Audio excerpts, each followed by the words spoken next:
So yesterday I was traveling from Stockholm to Gothenburg to visit my family, and I decided to take some mushrooms on the trip, on the way in the train.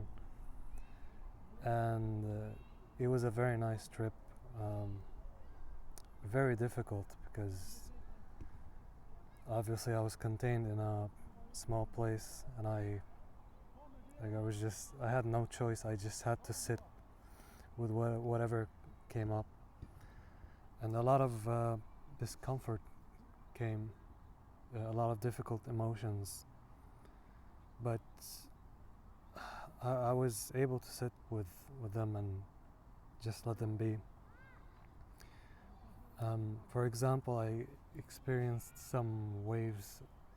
It felt like there was waves of energy, I suppose, and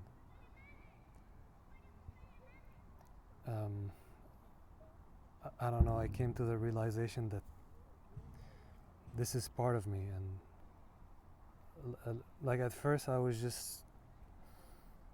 had the attitude of I'll just brace myself until it passes, and of course that's better than pushing it down and running away from it. But then I changed the attitude into one of curiosity, just to see what is this emotion trying to tell me. And quickly it felt like I was embracing this wave of energy and including it in my consciousness, and it transformed into something like a very nice sensation. It was just, I don't know how to describe it with words. It just felt nice. I'm coming to the realization that these emotions and sensations and just difficult experiences are here for us. They try to tell us something or show us something useful to us, and if we just change our attitude with them, then we can see that. I'm reading 2 books now. One of them is called Already Free, and it discusses the difference between the Western therapeutic view and the Eastern Buddhist view. So the Western view talks about how we have a self that we can improve over time by looking into our past traumas and healing those wounds. And then the Eastern view is that what matters more than our circumstances is our attitude towards them. And this is the aspect that I want to discuss today. I want to discuss the idea of the book at a later time once I finish it and digest it properly. But for now, this idea of changing our attitude basically changes our experience completely. It's like you enter a different pocket of reality and it shows you things from a completely different perspective. And the example of how I changed my attitude from just letting the emotion pass through to being curious like diving deep into the emotion and gradually accept it and include it, completely changed my perspective. I'll give you another example. On Saturday I went with my good friend Luke. We went biking with bicycles, not motorcycles, around a big park close to where I live. We smoked a little bit of weed and I became super thirsty and tired, and you know how weed can make you tired sometimes. Well, I was tired before, and it exacerbated that tiredness and made me more aware of it. So I kept telling myself, oh, I'm thirsty, I can't, I want to take a break, blah, blah, blah. Just bitching and moaning. And my body responded accordingly, and I felt tired. But then I remembered how in martial arts training we just push through. We keep pushing each other, and no matter what, we finish the fight, basically. And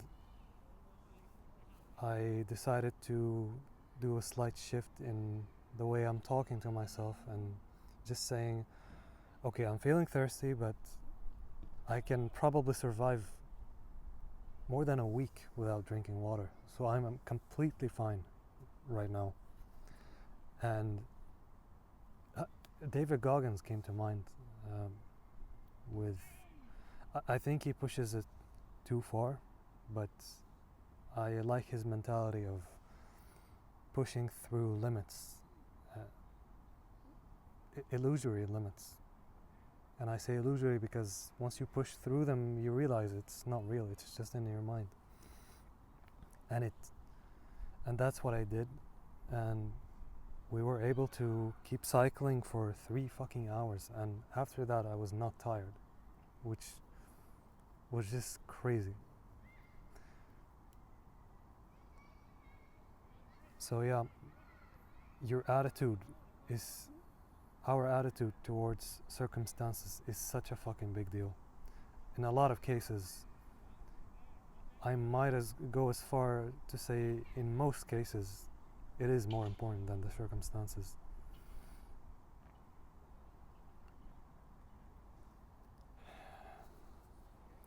Another idea that came to me during the trip. So I'm planning to move to Malaga in Spain next year to study Spanish. And the obvious way, like I was just presuming I'll just take a flight there. But yesterday the idea came to me of why don't I take trains and buses there and pass through countries I've never been to before. I can go see Germany, I can go see Belgium, France, and that sounds way more interesting than just taking a flight, sitting in a claustrophobic cabin for 4 or 5 hours and just arriving there non-ceremoniously. And I specifically use non-ceremoniously. I don't know if that's how you say the word, but I think you know what I mean. If you've played Silk Song, you know the journey Hornet makes from the bottom all the way to the capital, and how it's like a pilgrimage. That's the imagery I had of that trip I want to make to Malaga. Of struggling, and like it's gonna be a struggle. It's not gonna be as easy as taking a flight and arriving at the fucking airport. But that's part of what's gonna make it special and more memorable in my mind. I know it. You see, because I'm having this attitude, I know it's gonna be a memorable experience. And then, I don't know, after 4 or 5 days of traveling, maybe less, maybe more, I'm gonna arrive at the golden city of Malaga. Of course, it's not gonna be as hard as walking there or cycling there, but hey, it's gradual, and I think this is the proper amount of challenge for me at this point in my life.